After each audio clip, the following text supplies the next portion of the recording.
It was an easy decision after we had done a lot of our homework. Initially, when we decided to build a new home, the first thing you do is you go and see new homes from display homes, because we liked a bit of one home and a bit of another home, but it just didn't make sense the way we wanted the home to be built. It was very detailed.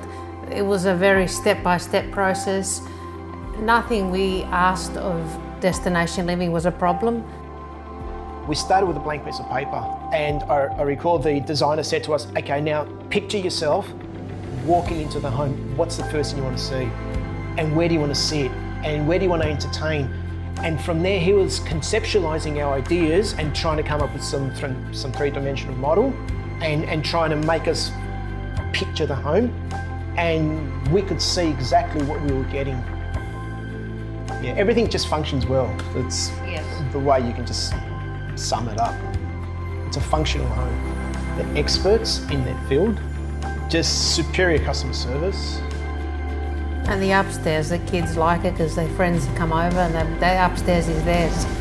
Looking back now, the home's been built and we're now living in the home, I still wouldn't change a thing. And that's what surprises a lot of people when they say, well, obviously you made some mistakes, what would you correct? And I still can't find a fault. We got the right product at the end because we were satisfied right from the beginning.